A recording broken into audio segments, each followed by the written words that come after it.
Hi friends, welcome to Sravanthi ఇరబైనాస్ kitchen. నేను శ్రవంతి. మన ఇవాళ రెసిపీ వచ్చేసి స్వీట్ రెసిపీని చూపిస్తున్నానండి. మీకు ఎప్పుడైనా స్వీట్ తినాలనిపిస్తే బ్రెడ్స్తో ఇలా చాలా సింపుల్గా అండ్ ఈజీగా చేసుకొని తినేసేయండి. చాలా బాగుంటుంది. దీనికోసం ముందుగా నేను ఇక్కడ ఒక 4 బ్రెడ్ స్లైసెస్ను తీసుకొని వాటి అంచులలో ఉన్న బ్రౌన్ పార్ట్ మొత్తం కట్ చేసుకోండి ఈ విధంగా. తర్వాత ఈ మధ్యలో ఉన్న వైట్ పార్ట్ను తీసుకొని మీకు నచ్చిన షేప్లో కట్ చేసుకోండి.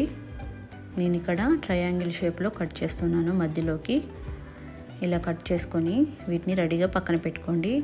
ఈ కట్ చేయగా మిగిలిన బ్రౌన్ పార్ట్ను మిక్సీ జార్లో వేసుకొని వాటిని బ్రెడ్ క్రమ్స్గా వాడుకోవచ్చండి.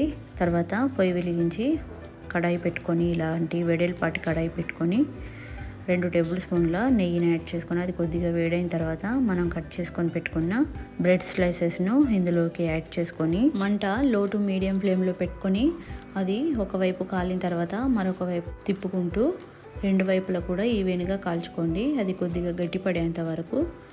మీరు నెయ్యి ప్లేస్లో ఆయిల్నైనా వేసి కాల్చుకోవచ్చండి. కావాలంటే మీరు డీప్ ఫ్రై అయినా చేసుకోవచ్చు ఆయిల్ వేసి. నేను ఇలా షాలో ఫ్రై చేస్తున్నాను. ఒకవేళ మీకు నెయ్యి మొత్తం అయిపోయినట్లయితే ఇంకొద్దిగా వేసి కాల్చుకోవచ్చండి.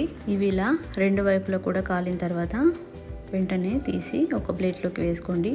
తర్వాత అదే కడాయిలోకి ఒక 1/2 కప్పు వరకు షుగర్ని యాడ్ చేసుకొని 1/4 కప్పు వాటర్ యాడ్ చేసుకొని షుగర్ మొత్తం కరిగేంత వరకు మంట హై ఫ్లేమ్లో పెట్టుకొని కరిగించుకోండి. షుగర్ మొత్తం ఈ విధంగా కరిగిపోయిన తర్వాత ఒక 2 నిమిషాల పాటు మరిగించుకొని 1/4 టీ స్పూన్ యాలకుల పొడి యాడ్ చేసుకొని దీనికి ఎటువంటి పాకం రానవసరం లేదండి.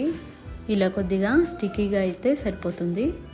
ఇప్పుడు వెంటనే గ్యాస్ ఆఫ్ చేసుకొని మనం ముందుగా ఫ్రై చేసి పెట్టుకున్న బ్రెడ్ స్లైసెస్ను ఇందులోకి యాడ్ చేసుకొని వీటిని అటు ఇటు తిప్పుకుంటూ 1 నిమిషం పాటు పాకాన్ని పట్టించండి. మీరు ఇవి జ్యూసీగా అవసరం లేదనుకుంటే పాకంలో వేసిన వెంటనే 2 వైపులా కూడా పాకాన్ని పట్టించి వెంటనే తీసేసుకోండి.